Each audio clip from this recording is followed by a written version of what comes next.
దేవునికి మహిమ కలుగును గాక. ప్రభువు పేరట మీ అందరికీ వందనాలు, శుభాలు. మరణాత. బాగున్నారా? మీ అందరూ బాగున్నారని తలంచుచు మన ప్రభువును రక్షకుడైన యేసుక్రీస్తు యొక్క దివ్యమైన నామంన శుభాలు తెలియపరుస్తున్నాను. ప్రియులారా, ఈ సమయంలో మరొకసారి దేవుని వాక్యమును ధ్యానం చేయుటకు దేవుడిచ్చిన గొప్ప కృపను బట్టి దేవదేవునికి ఎంతగానో కృతజ్ఞతాస్తుతులు చెల్లించేవారమై ఉన్నాం.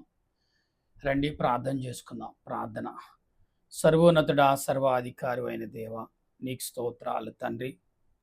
ఈ సమయంలో నీ లేమను బట్టి మేము ప్రార్థిస్తుండగా మా ప్రార్థన ఆలకించము, మా ప్రార్థన అంగీకరించి నీ ఆలోచనతో నీ క్రియలతో మమ్మలను సిద్ధపరిచి ఈ వాక్యము చేత మమ్మలను బలపరిచి నడిపించుచున్న తండ్రి నీకు స్తోత్రాలు.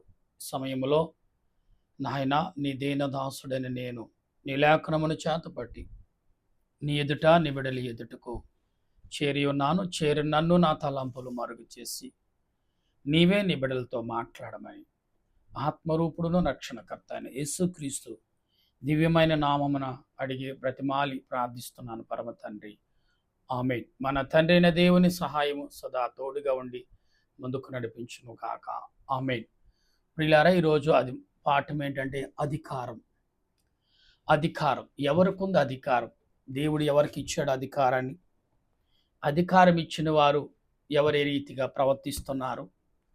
అధికారము కలుగుండి ఏ రకంగా మాట్లాడతారు? అధికారం అంటే సామాన్యమైనదా, మనుషులు అనుకున్నదా, లేదా మరొకటిదా? దీని గురించి వాక్య గ్రంథంలో రోమాపత్రిక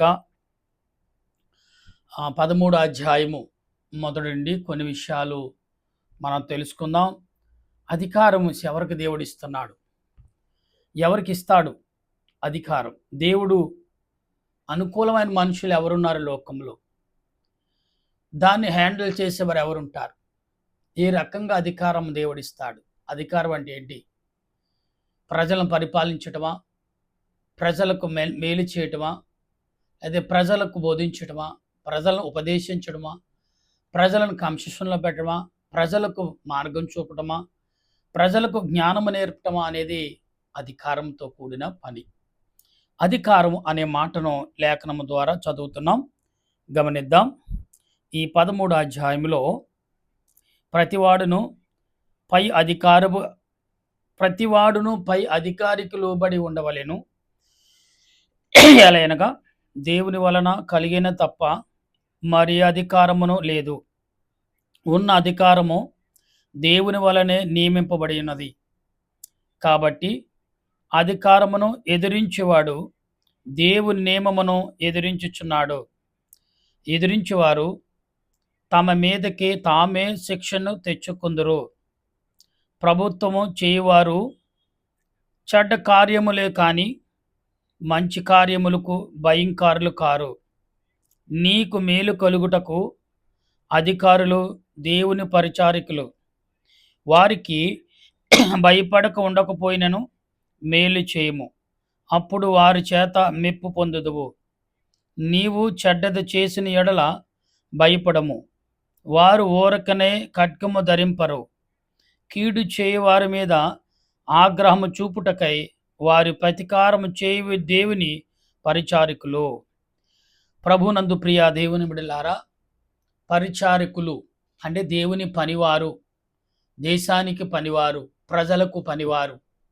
ఇలాగా పరిచారకులు అనే పదముకు అనేక రకాలుగా ఇది కనబడుతుంది. యథార్థత అనేది ఎక్కడైతే ఉందో అక్కడ దేవుడు పరిచారకులను మనం నియమించుకుంటాడు. యథార్థత దేవుని యందును, సమాజం యందును, ప్రజల యందును, సృష్టి యందును మరి ఒక అధికారిగా ప్రవర్తించేవాడు ఎవరు చూస్తున్నారనేది కాదు. దేవునికి నేను ఒక అధికారిగా కనపడాలి అనుకునేవాడు అంతరాత్మకు లోబడతాడు, అంతక్రియలకు లోబడతాడు, అంతరాత్మ హృదయముకు, అంతరాత్మ స్వభావముకు లోబడి పనిచేస్తాడు. వారి పనులకి ఎవరు ఏలి చూపించలేరు, ఏలెట్టి చూపించలేరు. ఎందుకంటే చాలా క్లియర్గా ఉంటుంది. కొందరకు అధికారానికి వ్యతిరేకంగా ఉండే దురాత్మ సంబంధమైన మనుషులకు మాత్రమే తప్ప యథార్థంగా దేవుని పట్ల విశ్వాసం కలిగి ఉన్న ఎవరికి కూడా అధికారి చేసే పని అది చెడ్డగా కనపడదు. ఈరోజు అధికారం అనే పదము దేవుడు ఎందుకు ఇచ్చాడు అంటే, అధికారం కలిగి ఉన్న మనం ఒక కుటుంబానికి అధికారిగా ఉంటాడు ఇంటి యజమానుడు. ఈరోజు ఫాదర్స్ డే, తల్లిదండ్రుల యొక్క జనం యొక్క అంటే తల్లిదండ్రుల యొక్క మరి ఆనందం దినము కనుక ఫాదర్స్ డే అంటే ప్రియులారా, తండ్రి తన మరి అధికారిగా ఏమి చేయాలి, తండ్రి తన అధికారముగా ప్రపంచానికి ఒక పురుషుడిగా ఒక తండ్రి స్థానంలో, ఒక అధికారి స్థానంలో, ఒక యజమాని స్థానంలో ఏమి చేయాలో దేవుడు కొన్ని నియమాలను మనకిచ్చాడు. ఇక్కడ యథార్థత, ఊరికనే వారు ఖడ్గము ధరించరు, వారి అధికారాన్ని బట్టి కాదు కానీ వారు చేసే పనులు చెడ్డివన్నప్పుడు వారి ఖచ్చితంగా బెత్తము వాడాలి. అధికారి అనేవాడు బెత్తము వాడకపోతే అధికార నియమాలు, అధికారి పద్ధతులు ఏంటో ప్రజలకు తెలియకుండా పోతాయి. అందుకే అధికారి గద్దిస్తాడు, అరుస్తాడు, బెత్తం వాడతాడు, ఆయుధం ధరిస్తాడండి. ఏంది? దురాత్మ సంబంధమైన మనుషులు కానీ, దురాత్మ సంబంధమైన శక్తులు కానీ గద్దించుటకు అధికారిగా మొదట ఇక్కడ కొన్ని గుంపులు ఉన్నారు. ఇక్కడ ఒకటి, మొదటిది ప్రజలను పరిపాలించే అధికారి. దానికంటే ముందు ప్రజలకు బోధించి, ఉపదేశించి, ఉపమానం చెప్పే అధికారం సేవకులకు ఇచ్చాడు. అధికారంగా సేవకులకు ఇచ్చాడు. తర్వాత పని తల్లిదండ్రులకు ఇచ్చాడు. తర్వాత పని అధికారులకు ఇచ్చాడు. తర్వాత పని మరి దానిపైన ఉన్న అధికారులు నియమములు, నిబద్ధతను సరిచేయటకు ఇచ్చాడు. ఇక్కడ 4 గుంపులు కనపడుతున్నారు. ఈ 4 గుంపులు అధికారం కలిగి ఇవాళ తండ్రి యొక్క మరి సంతోషం యొక్క దినం. తండ్రి తన భావాలను ఏ రకంగా అధికారాన్ని అంటే అధికారం అనేవాడు కష్టం వచ్చినా, శోధన వచ్చినా, వేదన వచ్చినా, బాధ వచ్చినా, చింత వచ్చినా భరించాలి, దాన్ని సరిచేయాలి. అంటే చూడండి, వర్షం వచ్చిందని ఆగిపోటకలేదు, వరద వచ్చిందని అధికారం కలిగి ప్రజలందరినీ బాగోగులు చూడాలి. కాబట్టి అతడు దేనికైనా వెనకాడకుండా ముందుకు ప్రయాణం చేయాలి. అది అధికారం. లోక సంబంధమైన అధికారం, కుటుంబ అధికారం. కుటుంబాన్ని సరిచేసుకోవాలి, కుటుంబానికి బాగోగులు చూడాలి, కుటుంబ కష్టసుఖాలు చూడాలి, కుటుంబంలో ఉన్న మనుషులకు మంచి మార్గంలో నడిపించే బాధ్యత ఒక తండ్రిది. అధికారంతో తండ్రి యొక్క స్థానంలో అతడు చేయాలి. అలాగే లోక పరిపాలకుడు ఎలాగంటే దేశం తన చుట్టుపక్కల ఉన్న ప్రతి స్థలమును అతడు ప్రజలు ఎందరైతే ఓట్లేసి గెలిపించారో వాళ్ళందరికీ ఇతడు అధికారి. అందరూ కంశంలో, పద్ధతిలో, విధానములో వారికి కావలసినవి, వారు చేయవలసిన మాటలు, వారికి చెప్పవలసిన మాటలు, వారి మాటలు తీసుకోవటం, వారి మాటలు చెప్పడం, అధికారిదాన్ని చెప్పడం, గవర్నమెంట్ రీతిలో, సమాజ రీతిలో అంతరాత్మగా లోబడి మాట్లాడే విధానం ఒక అధికారం. ప్రియులారా, ఇటువంటి అన్ని కూడా మనుషులకు అధికారంతో ఎవరు నియమించాడంటే దేవుడే నియమించాడు. ఆనాడు మోషే అధికారుల్ని నియమించమని చెప్పినప్పుడు దేవుడు అధికారులుగా మనుషుల్ని 100 మందికి ఒకరిని, 1000 మందికి నలుగురిని, అలాగే 1,00,000 మందికి ఇంతమందిని, లేకపోతే 500 మందికి ఇంతమందిని ఒక నియమమని పెట్టుకొని అందరూ కానది, అందరికి విడనది, అందరికి అర్థం కానిది పెద్ద అధికారి దగ్గరకు అక్కడికి వస్తే ఖచ్చితంగా అది దాని అర్థం దొరకాలి. అరే మాకు లేదే ఆలోచన, అతనికి ఎలాగొచ్చింది అనేది కాకుండా మనకంటే కొందరు వింటారు, కొందరు వినరు. వినని వారు ఏం చేస్తారంటే మెయిన్ అధికారి ఎవరైతే ఉన్నారో అక్కడికి తీసుకెళ్ళాలి. అయ్యా మేము చెప్పు చూసాం, వినలేదు, మేము చెప్పాము, ఇది అర్థం చేసుకోవట్లేదు, మేము వివరించాం. వినలేని మనుషులకి ఏమి చెప్తే వింటారు? అధికారం అనేది ఒక భయముతో, ఒక అన్ని బలముతో అతను ఏమైనా చేయగలడు అనే అధికారంతో ఉన్న వారికి అప్పగిస్తే అతడు మార్పు చెందటకు అవకాశం ఉంటుంది. ప్రియులరా, పిల్లలు తండ్రి వస్తున్నారంటే అయ్యో మా నాన్న వస్తున్నాడని భయపడుతూ, మా నాన్న వస్తే గద్దిస్తలేదు, కొడతాడు. అంటే ఒక భయం క్రియేట్ చేయడం, అవతల భవిష్యత్తును, క్రమశిక్షణను, పద్ధతి విధానమును కలగజేయటానికి తండ్రి. అలాగే సమాజంలో అధికారం వస్తున్నాడంటే శుభ్రపరిచి ఉద్యోగస్తులు దాన్ని తయం చేసే ఆ పని నిమిత్తం అయ్యా ఆయన వస్తే ఊరుకోడు, కోపపడతాడు, అయ్యో మనం చేయవలసిన పని మనం చేస్తే మనల్ని ఎందుకంటాడు అని వారి కల్పించుకుని చేసే పనులు. అలాగే ప్రజలు ప్రశ్నించే పనులు కొన్ని ఉంటాయి.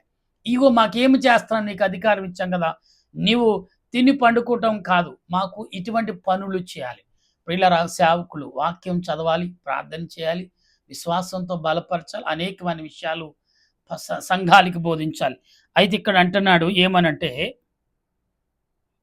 ఆగ్రహం భయమును బట్టి మాత్రమే కాక మన సాక్షిని బట్టి లోబడి ఉండుట ఆవశ్యకము. ఏలయనగా వారు దేవుని సేవకులై ఉండి ఎల్లప్పుడూ ఈ సేవ యందే పని కలిగి ఉందురు. అంటే ఇక్కడ ఎల్లప్పుడూ దేవుని సేవకులై ఉండి ఇక్కడ కలిగి ఉండాలి. ఎందుకు దేవుడు మాట్లాడుతున్నాడు? మనము ఆలోచన కలిగి ఉన్నప్పుడు దేవుడు ఎందుకు ఈ మాటలన్నీ మాట్లాడుతున్నాడు? అసలే ఎవరు ఏ స్థితి కలిగి ఉండాలో దేవుడే చెప్తున్నాడు. ఎలా ప్రవర్తించాలో దేవుడు నియమిస్తాడు. అందుకే దేవుని పనివారు అనేది వాని ఎడల సన్మానము కలిగి ఉండి అందరికిని వారి వారి క్రియలను విచ్చుడి. ఒకరినొకడు ప్రేమించుకునే విషయంలో తప్ప మరి ఏమియు ఎవనికిని అచ్చేయుండవద్దు. పొరుగువాని ఇక్కడ గమనించాలి, మరొకసారి చదువుతున్నాను. పంటికి పన్ను కన్ను ఎవరికి సుంకం వారికి సుంకమును చెల్లించుడి. ఎవని ఎడల భయం ఉండవలనో వాని ఎడల భయమును, ఎవని ఎడల సన్మానమును ఉండవలనో వాని ఎడల సన్మానమును కలిగి ఉండవి. అందరికిని వారి వారి హృదయములను తీర్చుడి. అంటే అందరికీ వారి వారి రుణములు తీర్చుడి. ఇక్కడ అంటున్నాడు వారి రుణములు. మరలా చదువుతున్నాను, గమనించండి ఒకసారి. ఎల్లప్పుడూ ఈ సేవ యందే పని కలిగి ఉండుము. ఇందుకే కదా మీరు పన్ను కూడా చెల్లించుచున్నారు.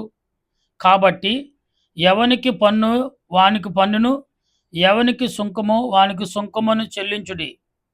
ఎవని ఎడల భయం ఉండవలనో వాని ఎడల భయమును, ఎవని ఎడల సన్మానం ఉండవలనో వాని ఎడల సన్మానమును కలిగి ఉండి అందరికిని వారి వారి రుణములను తీర్చుడి. అంటే అందరికి వారి వారు అంటే ఎవరితో భయం కలిగి ఉండాలో వారితో భయపడాలి.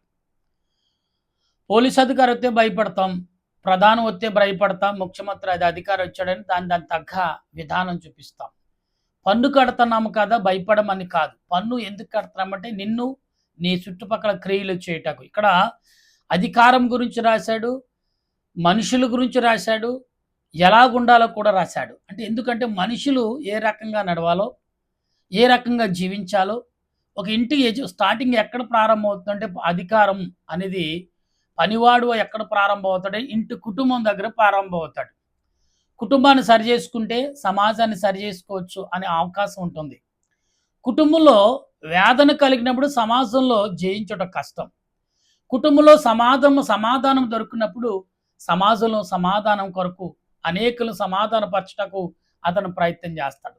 ఎందుకంటే మనం చాలామంది అంటారు ఊర్లోనేమో గాంభీరమైన రూపం చూపిస్తారు, ఇంట్లోకి వచ్చినప్పటికి అటువంటిది ఏమీ ఉండదు. ఇంట్లో బయట సమాధానములు ఎలాగైతే చూస్తే ఇంట్లో కూడా అదే రకంగా ఉంటే సమానము అసలు ఎక్కడ కూడా భేదం లేని మనుషులుగా ఉండగలం. మొదట అక్కడి నుంచి ఇంటి కుటుంబం అంటే ప్రారంభమవుతుంది. అతడు ఇంటిని అంటే ఏ రకంగా అతడు నెరవేర్చగలడో, ఏ రకంగా అతడు ఏలుబడి చేస్తాడో సమాజానికి ఏలుబడి చేయటానికి నియమించుకుంటాడు. అలాగే సమాజాన్ని ప్రపంచానికి కూడా ఏలుబడి వ్యక్తిగా నియమిస్తాడు. ఇక్కడ పనివాడంటే ఏదో సామాన్యమైన పనివాడి కాదండి. మీరు నేను అనుకున్న పనివాడికి దేవుడు ఏర్పరిచిన పనివాడు కొన్ని ప్రత్యేకతలు ఉంటాయి. ఆ ప్రత్యేకతలు అంటే అతను మాట్లాడే తీరు, మరి చెప్పే విధానం, అతను చేసే ప్రతి పనిలో ప్రత్యేకత కనపరచాలి కూడా. అతను అంత బాధ్యత కలిగి ఆ పని చేయాలి. అప్పుడే అతడు ఇంటికి, సమాజానికి, దేశానికి అధికారి అనే ఒక నియమమును దేవుడిస్తాడు, ఒక పేరునిస్తాడు. ఆ పేరుని అతను మోస్తూ ఉండాలి. ఆ పేరు ఏదో నామకార్థానికి వచ్చిన కష్టముతోనూ, శ్రమతోనూ, ఏమండి అంత దృఢమైన నమ్మకంతోనూ, బలముతోనూ, విశ్వాసముతోనూ, నమ్మకంతో వచ్చిన పేరు అధికారి అని. ఆ పేరుని ఎలా పడితే అలాగా దుర్వేగించుటకును, ఎలా పడితే అలా వాడుకుంటకు కాదండి. చాలామంది వాడుతూ ఉంటారు కానీ కంటికి కనపడకుండా సమాజంలో మరుగైపోయిన వారు, కాలగర్భంలో కలిసిపోయేవారు చాలామంది ఉన్నారు. ప్రియులారా, పేరు వస్తుంది కానీ ఏమయ్యారో కూడా తెలియదు. ఎందుకంటే వారు చేసే అధికారం దేవుడు ఇచ్చాడు కదా అనేసి విచ్చలవిడితనాన్ని వారి అధికారాన్ని వాడితే సేవకుడైనా, కుటుంబ యజమాని అయినా ఏమవుతాడు? కాలగర్భంలో కలిసిపోతాడు. అంటే ఎందుకు ఎక్కడికి వెళ్ళాడు, ఏమయ్యాడో కూడా, అతని మరణము కూడా దేవుడు సమాజానికి ఆలోచింపకుండా చేస్తాడు. అంత కఠినంగా ఉంటుంది దేవుని దగ్గర తీర్పు. అధికారం ఇచ్చాడు దేవుడు.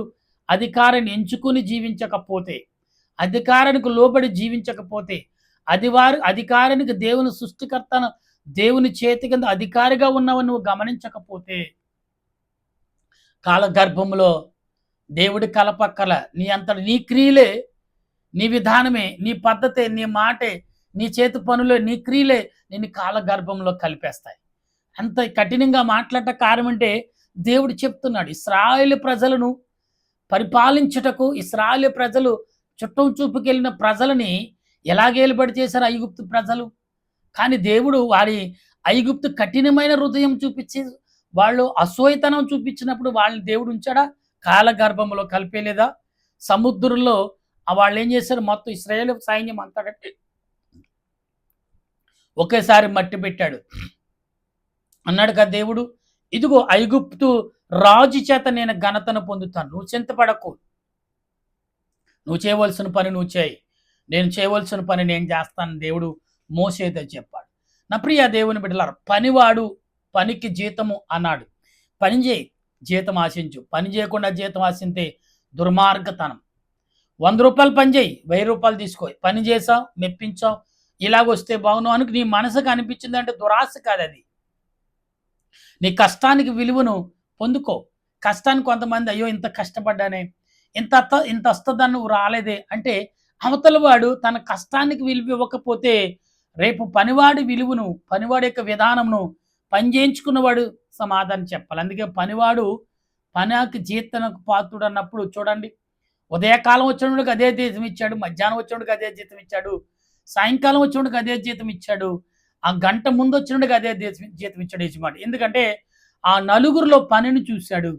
మొదటి పొద్దున వచ్చినవాడు అదే పని చేశాడు, మధ్యాహ్నం వచ్చినవాడు అదే పని చేశాడు, ఏమండి సరే సాయంకాలం వచ్చినవాడు అదే పని చేశాడు, గంట ముందు వచ్చినవాడు అదే పని చేశాడు. పని ఒకే రకంగా ఉంది ముగ్గురు, అందుకే ఒకే రకంగా ఇచ్చాడు. ఉదయం వచ్చినవాడు మధ్యాహ్నం వచ్చినవాడు ప్రశ్న, ఇదేంటయ్యా మేము ఎంత పనులు చేసాం, మాకు ఎంత జీతం ఇస్తామంటే యజమాని ఏమంటే నా ఇష్టం, నా డబ్బు, నీకు తగ్గ జీతం ఇచ్చాను, నువ్వు ఏదైతే జీతం ఇచ్చేసాను కదా, నన్ను క్వశ్చన్ వేస్తున్నావేంటి అన్నాడు. అంతే తప్ప నీకంటే నీతో పని చేశాడని క్వశ్చన్ వేయలేదు అక్కడ. అంటే పనిని గమనించేవాడు దేవుడై ఉన్నాడు, పనిని నియమించేవాడు దేవుడై అన్నాడు. అధికారిగా నీ మీద అధికారిగా ఉన్నాడు దేవుడు. కానీ అధికారి చేతి కింద ఉన్నాడని, నా పైన అధికారం ఉన్నాడు, యథార్థతను నన్ను తూచేవాడు, నన్ను లెక్క చూచేవాడు ఉన్నాడని ఎవరైతే అధికారం అయితే, అది యాజకుడైనా, సేవకుడైనా, పరిచారికుడైనా, దేశ దేవకుడైనా, ప్రజలకు పరిచారికుడని, ఇంటికి యజమానుడైనా కానీ తేడా చేస్తే కాలగర్భంలో దేవుడు కలిపేస్తాడు. ఖచ్చితంగా అది కుటుంబంలో ఎవరి ద్వారా అయినా జరగవచ్చు. ఎవరి కన్నీరు ప్రార్థనను ఆలకించవచ్చు. అది భార్య అయినా, భర్త అయినా, పిల్లలైనా. కుటుంబానికి వేదన కల్పించే భర్త అయి ఉన్నాడు అనుకోండి, ఏం చేస్తాడు దేవుడు? వాళ్ళ కన్నీరు భార్య పిల్లలు భరిస్తూ ఉంటారు భర్తని, కానీ కన్నీటితో దేవునికి మొరపెడతారు. అప్పుడు దేవుడు ఏం చేస్తాడు? రే బాబు, నీ కుటుంబాన్ని వేలుబడి చేయలేకపోతున్నావు, నీ కుటుంబాన్ని నువ్వు పనివాడు కాదు, నడ్ర బాబు అని కాలగర్భంలో కలిపేస్తాడు.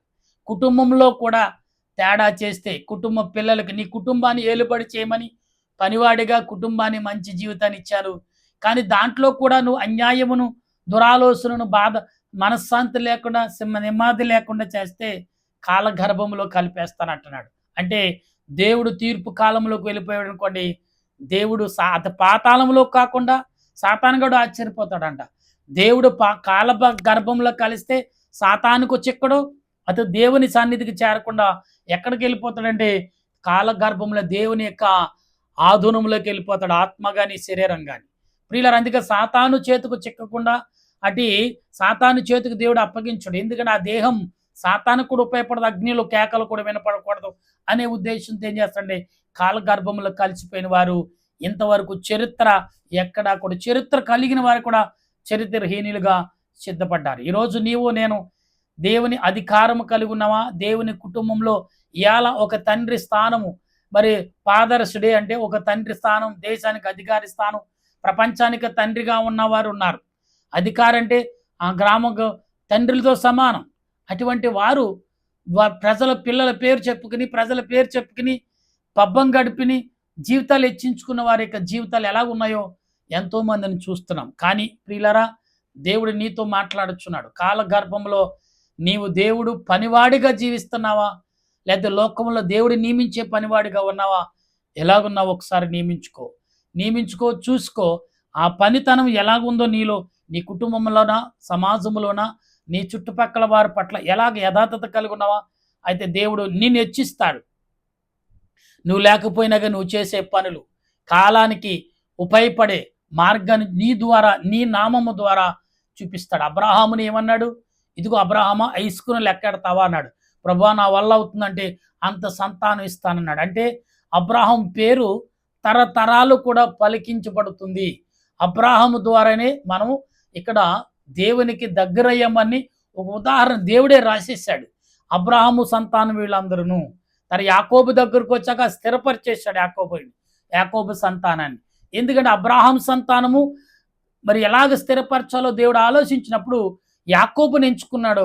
యాకోబులో భక్తిని చూశాడు, పెనుగులాట చూశాడు, అధికారిగా చూశాడు, బలమైన పనివాడు అధికారిగా ఉన్నాడు. కాబట్టి తన మామ లాబాను దగ్గర అనేకమైన క్రియలు చేసిన మోసపరిచిన లాబాను మరి కాలగర్భంలో పెద్దగా కనిపించలేదు. కానీ ప్రియులరా, యాకోబు మాత్రం కాలగర్భంలో నిత్యము కనపడ్డాడు. ఆత్మీయ సంబంధమైన క్రియలు కలిగి, ఆత్మ సంబంధమైన తలంపులు కలిగి యాకోబు అన్నాడు. కాబట్టి తన పిల్లలు అబ్రహాము సంతానముగా స్థిరపరిచాడు దేవుడు. పరలోకంలో కూడా వారి పేర్లు సృష్టిన్నంత వరకు కూడా వారి పేర్లు కొత్త ఆకాశం, కొత్త భూమి వచ్చిన వారి పేర్లు కొట్టివేయబడవు, చెరిపేయబడవు అనేది మనం గమనించాలి. అందుకే జాగ్రత్త కలిగి ఉండండి. ఇలా పారదర్శులే కదా అని అనుకుంటున్నాం, కానీ మన తల్లిదండ్రులుగా మనం చేయవలసిన పనులు, ఒక అధికారిగా స్థానంలో ఉండి దేవుడు ఇచ్చిన పనులు ఎలా చేస్తున్నాం?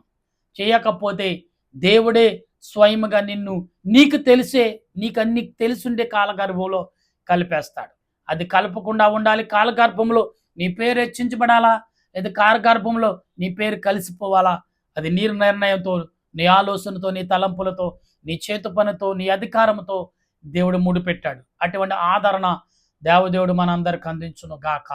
ఆమేన్. ప్రార్థన చేసుకుందాం. ప్రేమగల మా ప్రభువా, నీ కొందనాలు స్తోత్రాలు చెల్లిస్తున్నాను. ఈ సాయంకాల సమయంలో నీ ఆత్మ చేత ఇదిగో నాయన అధికారం అనే అంశము ద్వారా అనేకమైన మాటలు మాకు ఇచ్చావు. నీ వాక్యం చేత అనేకమైన మాటలు విన్నాం.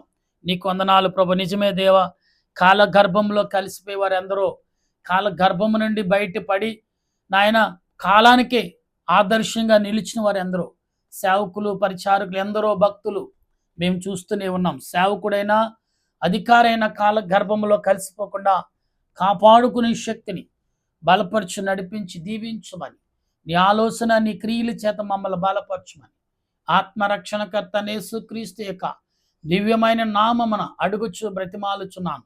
దేవా, నా దేశ ప్రజలను, ప్రపంచ ప్రజలను, ప్రపంచ అధికారులను, నాయను తన ప్రతి వారిని బట్టి తల్లిదండ్రుల యొక్క ఈరోజు ఫాదర్స్ డే అనగా తల్లిదండ్రుల యొక్క జన్మ యొక్క మరి ఎంతో ఆనందంగా గడుపుకునే దినం కాబట్టి వారందరినీ ఆయుష్తో, ఆనందముతో, సంతోషముతో దీవించి బలపరిచి నీ సాక్షులుగా, నీ పనివారిగా, నీకు నేను ఆదర్శంగా ప్రపంచానికి, దేశానికి నీ రాకడకు సిద్ధపడే వ్యక్తులుగా ప్రపంచమంతటిని నీ చేతులకు అప్పగిస్తూ మా రక్షకుడును ప్రభువు అయిన యేసుక్రీస్తు యొక్క దివ్యమైన నామమును అడుగుచు బ్రతిమాలి ప్రార్థన చేయుచున్నాను పరమ తండ్రి.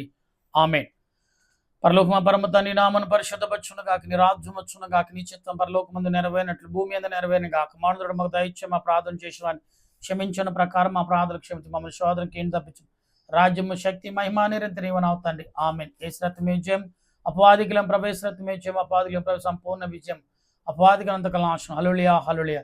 స్తోత్రం, స్తోత్రం. ఆమేన్, ఆమేన్. మన తండ్రి అయిన దేవుని ప్రేమ, త్రియేక దేవుని కృప, పరిశుద్ధాత్మిక అన్యక జీవితం ఇప్పుడు ఎల్లప్పుడు యుగయుగమున ఆయన రాకడ పర్యంతర కాలం మనం సిద్ధపడి కలిగి ఆయన రాకడకు ఎత్తబడదుము గాక. ఆమేన్, ఆమేన్, ఆమేన్. మీ అందరికి వందనాలు. మరణాత.